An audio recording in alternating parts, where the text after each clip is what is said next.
Hey Chase, I'm Chris Gollin with MotorStardom.com. First off, congratulations on the win. I wanted to know how it felt tonight hearing number one, the reaction from the crowd after 44 races without getting to hear him do that. The chanting, Chase, Chase, Chase. I mean, what does it mean to you personally that even after 44 races without winning, you're still the guy, you're still the face of the sport, you're still the only one that can get the crowd like this? Yeah, thanks. It was, just truthfully a pretty surreal moment. I mean, there's really only been one other time in my career that I felt like, I don't even know. I'm not even sure that anything has ever matched that. Like, that was just, it was crazy. I've never like, been on stage and been a singer or anything like that, but I would have to imagine, it would have to feel something like that. It was just, such an incredible experience. And to your point, I think that it just kind of goes to show how great our fans have been to me and to us. And it just kind of really makes you appreciate them even more for really sticking with us and not giving up hope, and ultimately being able to give both me and my team an experience like that, because of their determination and unwillingness to quit on us is really cool. So just, grateful to have experienced that, something I'll remember for the rest of my life. Winning at home was incredible the first time, and they feel different, but this one, Saturday night, under the lights, been a while since we won. Getting ourselves a win and advancing up on the playoff thing, and just all the things that have come with this, that was that one was up there for sure. And just grateful to have experienced it. Do you think that was the loudest you've ever heard the crowd after any of your wins? It was for me, for sure. I mean, I can't think of one that was any louder than that. That one was, it was different. I mean, it was different. There was a couple times. There was one time throughout the night that I guess they had like taken out their cell phones or something and had the lights on. We were coming to a restart, and I was like, man, it was just visibly from my seat, it caught my attention. And typically it's kind of hard to get a good angle at that, but that just caught my attention, and I was like, man, this place looks good tonight, And to see him that excited after the race for me was just, it was crazy. It was crazy. It was surreal. I don't really know how else to describe it. And it's just one of those moments you wish you could bottle up, and get it out every now and again, and live it, relive it. But I try to box it up the best I can and make sure I never forget it. Thanks, Chase. Thanks. We'll go next to Bob. Bob Pockris, Fox Sports. You said after the race it was a wild race. Is there any more satisfaction from just a driver's standpoint to win a wild race? Just to win a race, is nice. In general, I'm not going to get picky with whether it's wild or boring. I mean, it was nice to come out on the good end of that. It could have been one of 5 or 6 of us, there at the end. And I think, for me, fortunately, the runs just really timed up at the perfect time, and we were able to do something with them. But I'm proud of race wins, whether they're wild or boring or lucky or whatever, anywhere in between. And how would you rate your burnout, and did you have a plan for it? Because it seemed to be pretty sweet. Was it? That's cool. I'm glad to hear that. I did not have a plan. There was no plan. It was very much just in the moment, and tried to do what I could to make it cool, and hope that everybody enjoyed it. That was about all. That was all. I definitely did not have time to think through what kind of a burnout I was going to do if we won that race. I mean, it was just chaos. So, but yeah, hope it was good for everybody. We're going to go next to Doug. Doug Turnbull, PRN and 11 Alive. Wanted to ask not about anything on the track, but a lot of times you fly yourself to the track, or particularly I think you do at home anyway. Is this a night that you fly home, or do you stay in the motorhome? Like, if you're responsible for your own transportation when you win a race, how does that change? I'm just going to drive home. tonight. Like tonight. Yeah, whenever we get done. Man, that's wild. I mean, it's not that far. That's fair. That's fair. I sleep in my bed. Congratulations. Thanks. We're gonna go next to Jacob. Jacob Seelman, Race Face Digital Chase. I know the moment at the start-finish line was special with Raylan. I wanted to ask you a little bit more about the Design and Drive program. Almost 10 years now since you started it. What was the inspiration behind getting that program started with you in Napa? And then how special is it to finally bring one of those schemes to victory lane tonight? Yeah, the whole thing has been incredible. We had an event this week. It was the 9th year of Design to Drive, and we felt like there's been a lot of influential people that have made that foundational effort what it has become today. I think it far outgrew our expectations of what we thought it would ever be.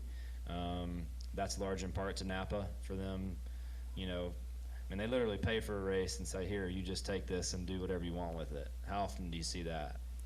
Never, right? So I think that's pretty special. And, we just thought it was time to get everyone together and just say thanks, the other night. And we did, and that included partners, that included relationships that have been built through the program. My mom deserves a lot of credit for my foundation in general. And kind of getting that going in some of her relationships with CHOA, and really just kind of to get the ball rolling. And since then it has become very much a team effort, and to grow in this to be what it is. It started off as a shoe program that we auctioned off. All 4 Hendrick drivers wore them, and then Napa got involved, and when they got involved, that really allowed us to take the whole designing process to another level and really get a lot more engagement in it and through it. So just incredible. Raylan and her family were just amazing people, and I'm always inspired by those stories and the things that you hear her say, and the things that motivate her, I think, are things that should be contagious to all of us, and lessons that can be taken in anyone's life. So grateful to have her here. I told her this is not normal, so make sure you enjoy this, and as much as she could, because those types of moments and just all the stars aligning, that stuff doesn't happen every day, and I recognize that, and I try to cherish that stuff because it's just hard to come by. What kind of impact do moments like that have on you as a person, getting to work with kids like those at Children's of Atlanta? I mean, are those the kind of moments that just let you step back and give you that perspective of how many other things are bigger than the sport? Yeah, I think there's a lot of things bigger than the sport, and that's certainly a great reminder. Being one of them. But like I said, those so many of those kids have had just extremely tough roads, and and it's no fault of their own, right? And it's important to recognize too, it's not just the individual, it's the entire family, right? And Raylan brought her brother out, and she was just excited to have him out here, because she said that he's missed so many things because of me, that I want him to go and have fun, right? So I think that those types of moments are just important to recognize the type of attitude that it takes to endure those journeys as a family unit and to not break apart. Just a lot of good lessons and all that stuff, and grateful to have witnessed it, and to have lived tonight with them, and hopefully give them a day that they'll never forget. Okay, we're gonna go all the way to the back, and then we'll come up front to Jordan. Chase, congratulations on the win. I know there was a debate towards the end of the first stage whether to pit or not or stay out. When you look up and saw the chaos and melee in the back view mirror, did that kind of reassure you all made the right decision? Hindsight's always 20/20, right? Like, of course, yeah, you very well could have been caught up in that crash, but the crash doesn't happen, and maybe the calls that ended up pitting those guys work out. So I don't And your play those mom games. had a special four-legged friend in Victory Lane for you. How cool was Yeah. it to have your dog here in Victory Lane? Yeah, it was awesome. That was his first win, so he, you know, he got to experience a dub here in Atlanta. So that was pretty cool. He's a great dog. I don't take him a ton. You know, obviously it's kind of hard to travel with a big Doberman, but he's been a good pup, and yeah, really cool to have him in Victory Lane, and you know, have some pictures with him there. Thank you. Yep. Go up next to Jordan, and then the Wolfgang. Jordan Bianchi, The Athletic. You kind of touched on it a little bit, but amid this winless streak, right, do you kind of find yourself appreciating the wins more often because you realize, you know, they don't always come in bunches like they sometimes do? Yeah, I mean, I think there's definitely been lessons, you know, throughout that certainly have made me enjoy them. But, you know, truthfully, I was already to a point, you know, even before, you know, Texas or, you know, the road to that, or even the road to tonight, that I think I knew that, you know, to a pretty large degree, and truthfully, I think the road to one was long enough that, and there had been enough close calls and enough just gut-wrenching losses in all those second places that led to Watkins Glen that, fortunately, I think that I got a pretty good taste of that, or unfortunately, however you want to look at it, but I got a pretty good taste of it early on.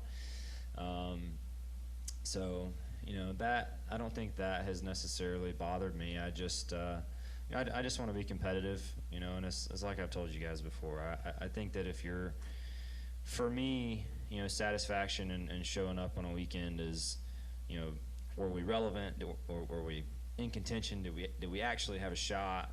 You know, were we up there with pace and doing the right things? Because I believe that in this sport, if you're doing all those right things, A, that's something to be proud of, and B, if you're doing them regularly, you're going to get your turn.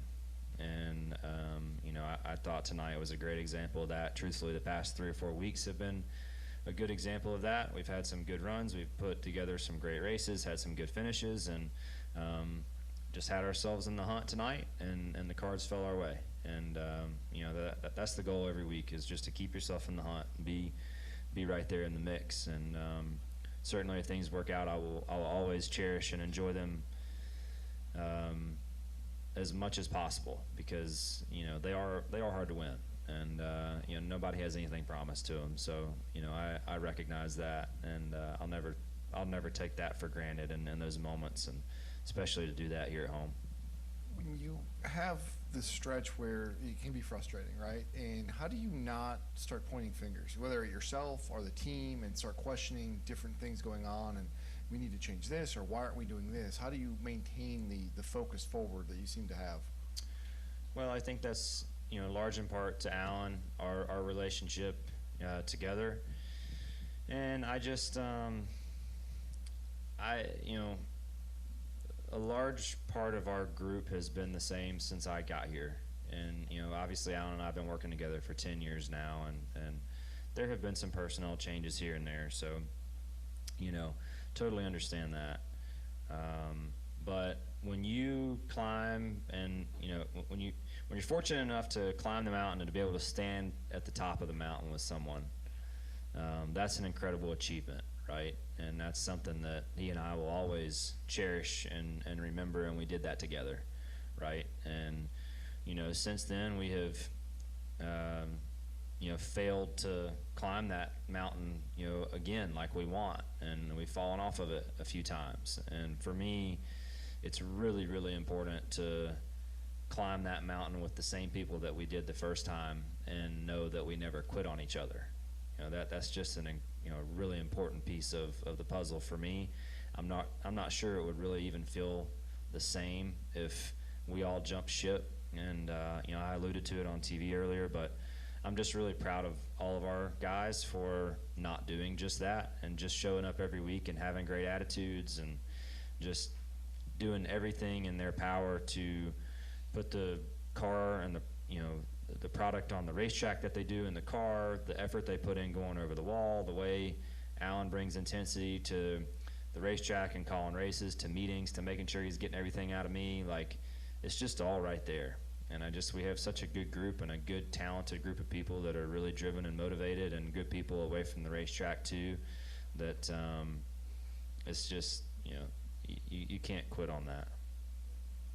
We go to Wolfgang, then to Dustin, my man in the Braves hat back there. Chase, first of all, congratulations. 2 questions. At stage 2, you were just inches behind Reddick. In fact, you have placed maybe the overtaking maneuver a little bit earlier. You think you have maybe a chance to have overtaken him? Got him? Maybe. I mean, I tried. Yeah, I mean, I tried my best. I came up short. Yeah. So I don't Okay. know. What do you want me to do? Try And then- again? And then the second question is, shortly after the restart of the last caution when Haley spun out, you were for 1 or 2 laps in the sandwich of the 2 RFK cars, Keselowski and Peugeot. Yeah. You were thinking at that time that could be a little bit risky for you? I mean, certainly the numbers were not in my favor at that point, and I knew that. And Alex did too, right? He and I were it was kind of me and him against the 17 and the 6. And, both Brad and Chris are great speedway racers, and they're really fast, and they were doing a really good job controlling the race. And it was really difficult for me to get and have any sort of control. I just felt like I was always, they always had a big run on me anytime I got the lead, and I didn't really know how to defend that. And I was just hoping that Alex and I could somehow get in the middle of that and give one of us a shot. And fortunately, all the cards kind of fell right, there in the closing laps to get a couple big runs. Got 2 for 1 there, getting into 1, got to 2nd. Somehow Alex got to 3rd, and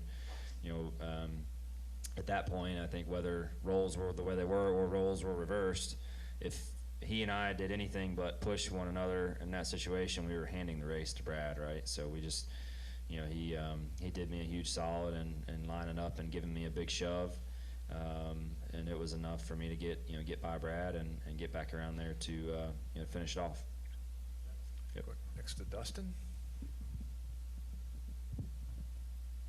Dustin Long, NBC Sports, kind of continue that. If you didn't have Alex behind you on that last lap, and when we saw big moves, how might that have changed, or what would that have allowed you, or maybe limited you in what you could have done with not having Alex in that case?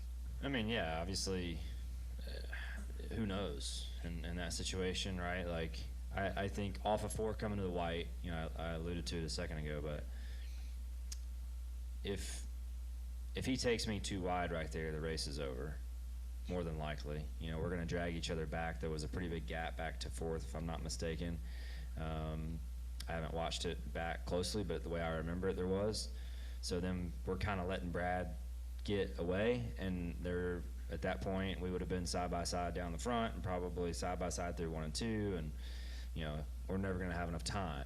So he and I both knew that the only shot we as a company had at that juncture was to line up and push and hope that something worked out good, in our favor, because at that point it was 2-on-1. Whether it was he or I think that obviously we both want to win, and I recognize that he gave me a great shove. I recognize that he took his run on Brad too to try to get himself to 2nd, which ultimately helped me as well. Those are all things that I remember, and we'll do everything we can do to try and bring fast cars over the course of the next number of weeks, and hope those guys can get a win. I think they deserve it. They've been fast. He's had a terrible run of luck, I feel like, over the last month. So it'd be nice to see him grab a win and get in. Head there to the back. Yes, Al Romero, Southern Race Week Radio. Congratulations, Chase, on the win. Thanks. Let me ask you this. We saw a lot of emotion after your win there, and you went into the crowd and celebrated with them, something we don't rarely see you do when you win. Where does this win stack up in the wins you've had in your career in the Cup Series? Yeah, it's up there for sure. I mean, just the whole thing. I mean, I talked about it a little bit, but just it's always such a whirlwind. Like from the time the race ends to the time I get in here, like I haven't just had a minute. You know what I mean? And sometimes it takes a minute. And to Doug's point, I'm gonna get to drive home and I get to have a minute to myself, and I'm looking forward to that. And I'll probably have a better answer for you, later on. But tonight was really special. I can tell you that. And just the way the stars aligned and everything that went into the deal, and having the Mills family here, and a lot of people from Napa, Genuine Parts, and Cox Automotive with Kelly Blue Book, and just Coca-Cola. Fortunate to have a lot of Atlanta-based partners, and it's not just home for me; it's kind of home for the entire car, and that's kind of a rare thing to share with your sponsors. But it's just a special deal. So I had my mom here tonight. That was really cool. Just a lot of stuff, and I haven't even thought about all of it. So as I reflect, I'll probably give you a better answer. But it's pretty special. Go next to John. We'll wrap up with the man in black there in the back. John Newby, Savage Ventures. So first off, inspection's clear and you're good. Oh, that's good. So I've been on the other end of that. So. And then my actual question was, according to the broadcast, you were one of only 4 drivers who was not involved in some sort of incident. So with the ability that you had to make aggressive moves, slice and dice of the field, how did you pull that off? Because I know the car wasn't handling the best early in the race. Yeah. I mean, honestly, I think just good fortune, luck, at certain points. I mean, there's certain times when accidents happen. I mean, there's just very little you can do, truthfully. So we were in good positions at good points in time for us. And there'll be some point down the road that we won't be, and that's just racing. But fortunately, it worked out for us tonight, and was able to stay out of the mess. And Alan made some good calls there early to keep his track position, and that typically is bettering your odds, right? So you can do some stuff, but you're never totally safe. But yeah, I don't really have a good answer for you other than it just kind of worked out. And fortunately, I had a fast car, and all the cards fell our way there at the end. Okay, we'll wrap up in the back there. Declan Wayne, the Pony Finish. Chase, congrats on your 20th career NASCAR Cup Series win. I want to talk about towards the end of the race, working with Alex Bowman there at the end. Before the Justin Haley caution, it seemed like Brad and Chris Buescher were up there with you guys as well, fighting to take the lead there. Once he faded off, once Buescher faded off at the end of the race, I mean, how big was it having Alex there in your back pocket to get around Brad and hold him off? Yeah. I mean, we talked about it a little bit a minute ago, but he was a great teammate in that moment for sure. And like I said, I think we're coming off 4 to the white, and if he takes me too wide, we are all but just saying, here, Brad, you can win, which, if the roles are reversed, I guarantee you, that wouldn't have been the case other way around, right? So at that point in time, it's our job to, as a company, to try and get Hendrick Motorsports a win, at that point in time. And, whether it was he or I or, however that transpired, right? And naturally, and it did just that. He had a run, and, he gave me a huge shove like we saw all night. I was able to do something with it, and, fortunately, it was enough to hold on. Yeah, next 2 races we got obviously back-to-back road courses, and then obviously last road course race where you're at 3rd place finish. I mean, what kind of momentum are you rolling off of Mexico City to go into the next 2 road course races? Especially we're going to the Midwest, and then we're going to go out west. Yeah, I'm excited. I mean, I'm really just kind of really proud of the last 4 weeks. Honestly, we had a really fast car at Michigan. I thought we were really respectable up there. Good in Mexico. Thought we were also really respectable up at Pocono. We weren't as good as the 11 or 12. I certainly understand that, but I thought we were right there in the hunt.